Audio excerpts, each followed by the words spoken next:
नमस्कार दोस्तों, स्वागत है आपका अपने चैनल रिश्तों की कहानियां पर। आइए सुनते हैं आज की कहानी। बहू, मकान बेचकर तुझे गहने दिलवा दूंगी। किस जगह पर शादी कर दी मेरे माता पिता ने। ऐसा निकम्मा पति मिला है जो एक ढंग का तोहफा भी नहीं दे सकता। आज जन्मदिन है मेरा और तोहफे में उठाकर क्या लाया है, ये फूलों का गुलदस्ता और ये 1000 रुपए की साड़ी। शादी के इन 16 सालों में कोई साल तो ऐसा गया हो जिसमें कोई गहना ला कर दिया हो। इससे तो मेरी सहेली कुहू ही ज्यादा अच्छी है। उसका पति हर बर्थडे पर कुछ न कुछ गहना उसे तोहफे में देता है, फिर वो पहनकर इतराती हुई सबको दिखाती फिरती है। यहाँ तो पति दूसरों को दिखाने सारे रास्ते ही बंद कर देता है। क्या दिखाओ, ये साड़ी और गुलदस्ता। नेहा निरंतर बड़बड़ किए जा रही थी, जबकि निखिल चुपचाप बैठा अपना बैग तैयार कर रहा था। साथ ही साथ उसके बड़बड़ाहट भी सुन रहा था। वो भी क्या बोलता। पत्नी महत्वाकांक्षी थी और अब नई नई सहेलियों के साथ और ज्यादा हो गई। कम में खुशी नहीं होती और वो ठहरा एक टीचर, महीने के 35-40 हजार रुपए कमाने वाला। उसकी जेब ज्यादा खर्च करने से उसे रोकती। आखिर एक मध्य वर्गीय परिवार की भी अपनी सीमाएं होती हैं। जब पत्नी नहीं समझती तो पति तो इस चीज को समझेगा ही।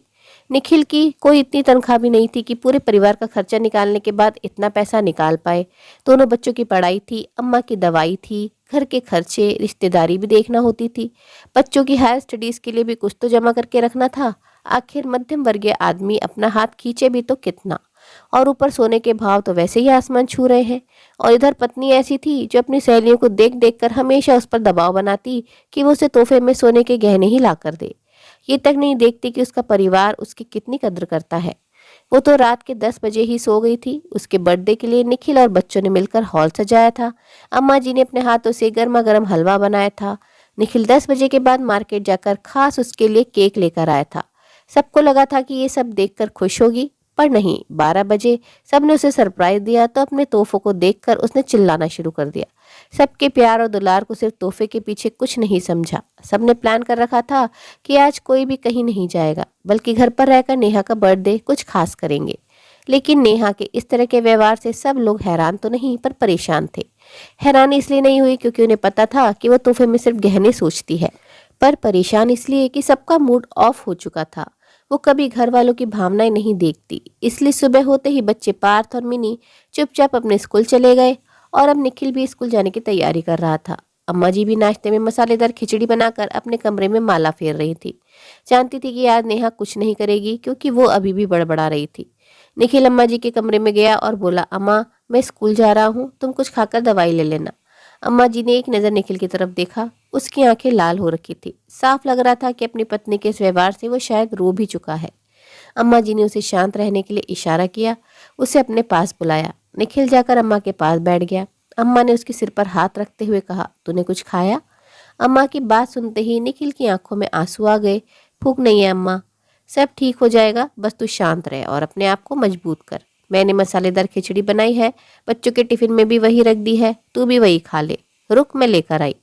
अम्मा की बात सुनकर निखिल कुछ नहीं कह पाया। अम्मा उठकर जाने लगी तो निखिल ने रोक दिया। अम्मा मुझे सचमुच भूख नहीं है, आप बैठो, बस मैं अभी निकलता हूँ, टाइम से पहुँचूंगा तो सही रहेगा। आप नाश्ता कर लेना, देर हो रही है। रुक, मैं तेरा टिफिन पैक कर देती हूँ, वहाँ खा लेना। निखिल ने रोकने की कोशिश की पर अम्मा मानी ही नहीं। रसोई में गई और खिचड़ी टिफिन में पैक कर दी और लाकर निखिल को दे दिया। याद से खा लेना, भूखा मत रहना और ज्यादा सोच मत, है ना? अभी हम कमजोर हैं तो क्या हुआ, भगवान ने भी तो हमारी किस्मत में कुछ लिखा ही होगा। अम्मा उसके सिर पर हाथ फेरती हुई बोली। अम्मा को देखकर निखिल मुस्कुराते हुए वहां से रवाना होने लगा। तभी अंदर से वापस नेहा का बड़बड़ाना शुरू हो गया। लो चल दिए सब लोग अपने अपने काम पर, किसी को भी मेरी परवाह नहीं है। मैं यहाँ नौकर लग रही हूँ सबकी, जो अपने जन्मदिन के दिन भी मुझे आराम नहीं है। पर मैं भी नहीं करने वाली काम, जा रही हूँ अपने मायके। पता नहीं ऐसे लोग जो अपनी बीवी के शौक पूरे नहीं कर पाते तो शादी करते ही क्यों है। अचानक ये शब्द निखिल के कान में पड़े तो दोबारा उसका मूड खराब हो गया। अम्मा तुम कहो तो तुम्हें मौसी के घर छोड़ दूं, हम लोग तो चलो अपनी अपनी जगह चले जाएंगे, लेकिन तुम्हें दिन भर इसको झेलना पड़ेगा। कोई बात नहीं बेटा, तू चिंता मत कर, तू बस शांत मन से अपने काम पर जा। वैसे भी ये तो अपने मायके जा रही है तो शांति रहनी ही है। फिर बच्चे भी तो घर पर आएंगे, वो कहाँ जाएंगे? अम्मा ने कहा और निखिल को वहां से ऑफिस स्कूल के लिए रवाना कर दिया और अपने कमरे में आ गई। अभी निखिल को गए कुछ देर ही बीती थी कि नेहा भी वहां से रवाना हो गई। नेहा के जाते ही अचानक अम्मा जी का मोबाइल बज उठा। किसी अजनबी का फोन था। उसने कहा कि निखिल का एक्सीडेंट हो गया। अम्मा रोती हुई नेहा को फोन लगाने लगी। नेहा ने फोन तो उठाया लेकिन अम्मा जी की बात सुने बगैर ही बोलना शुरू कर दिया। अम्मा जी आप चाहे कुछ भी कहें, मैं नहीं रुकने वाली। मैं अपने मायके जा रही हूँ। कम से कम आप लोगों से अच्छा जन्मदिन तो मेरे माता पिता ही सेलिब्रेट कर देते हैं। बहू वह उसके आगे अम्मा जी बोल ही नहीं पाई क्योंकि नेहा ने फोन काट दिया। अम्मा जी बार बार फोन ट्राई कर रही थी लेकिन नेहा ने फोन ही नहीं उठाया। आखिर थक हार कर अम्मा जी पड़ोस में रहने वाली माला जी के घर पहुंची और वहां जाकर उसे फोन कॉल के बारे में बताया। अरे भाभी जी कौन से अस्पताल में एडमिट कराया है? उसने ये नहीं बताया। मैंने तो पूछा ही नहीं, मेरे तो एक्सीडेंट का नाम सुनकर ही हाथ पैर फूल गए थे, अम्मा ने रोते हुए कहा। लाइए आपका फ़ोन दीजिए, मैं ज़रा फ़ोन करके पूछती हूँ उस नंबर पर। माला जी ने फ़ोन करके बात की और सारी इन्फॉर्मेशन इकट्ठा करके अम्मा जी को लेकर अस्पताल पहुंची। साथ ही अपनी बहू को निखिल के घर की चाबी दे दी ताकि जब दोनों बच्चे आ जाएं तो उन्हें घर की चाबी दे दे। अस्पताल पहुंचकर देखा तो निखिल के सिर पर हल्की चोट लगी थी और बाएं हाथ में फ्रैक्चर था। भगवान का शुक्र था कि उसे ज़्यादा चोट नहीं आई थी। हॉस्पिटल जाकर भी अम्मा ने दोबारा नेहा को फ़ोन लगाया लेकिन उसने फ़ोन नहीं उठाया, तो अम्मा ने भी थक हार कर फ़ोन लगाना बंद कर दिया। इधर बच्चे जब घर पहुंचे तो उन्हें पता चला कि निखिल का एक्सीडेंट हो गया, इसलिए अम्मा हॉस्पिटल गई हैं। तो 7 साल का पार्थ रोने लगा, यहाँ तक कि 15 साल की मिनी भी घबरा गई। तब माला जी की बहू ने अम्मा से मिनी की बात करवाई। अम्मा ने मिनी को समझाया कि ज़्यादा परेशान होने की जरूरत नहीं है, पापा को हल्की फुल्की चोट लगी है, शाम तक छुट्टी मिल जाएगी। तब जाकर मिनी को तसल्ली हुई और वो पार्थ को चुप कराते हुए घर ले आई और घर लाकर उसे कुछ खिलाकर सुला दिया। शाम को निखिल और अम्मा जी के आने से पहले नेहा घर पहुंच गई लेकिन बच्चों ने उससे कोई बात नहीं की। लेकिन अम्मा जी को घर में ना देखकर नेहा ने पूछा, तुम्हारी दादी कहाँ गई है और तुम दोनों अकेले घर पर क्यों हो? मैं कहकर तो गई थी कि मैं मायके जा रही हूँ, फिर भी न जाने कितनी बार फोन लगा दिया और अब तुमको अकेला छोड़कर चली गई। उसके बाद सुनकर मिनी को बहुत गुस्सा आया। वो अपने कमरे में गई और अपने कमरे में से अपना और पार्थ का दोनों का गुल्लक उठाकर ले आई और उसके सामने रखते हुए बोली, मम्मी आपको गहने चाहिए ना, ये 2 गुल्लक है, इन्हें फोड़ लो और जो भी पैसा निकले उससे अपने लिए गहना खरीद लेना। जानती हूँ मैं कि इसमें पैसा कम है, लेकिन वादा करती हूँ जब बड़े होकर कमाने लग जाऊंगी ना तो आपको गहने दिलवा दूंगी, पर कम से कम भगवान के लिए घर में शांति रहने दो।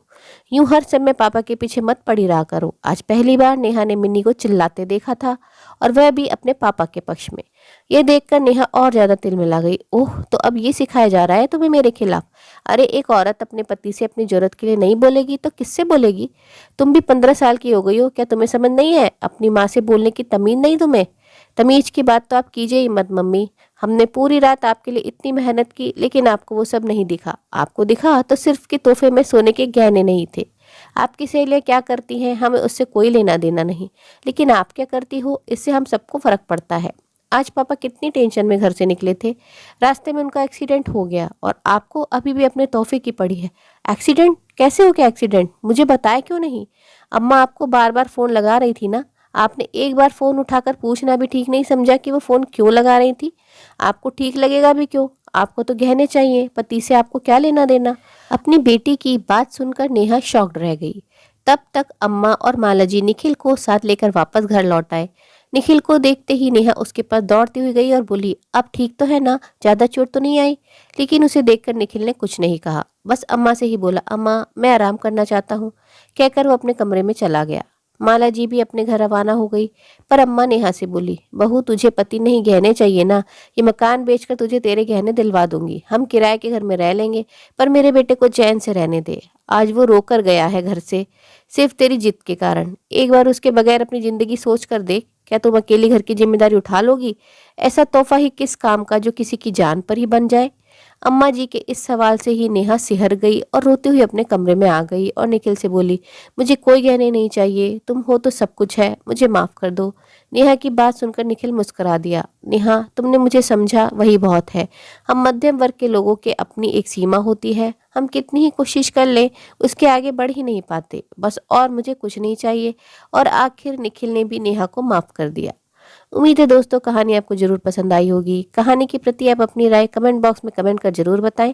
आपके अनमोल कमेंट व सुझाव बहुत मोटिवेट करते हैं। कहानी अच्छी लगी हो तो अपने मित्रों प्रियजनों के साथ भी शेयर जरूर करें।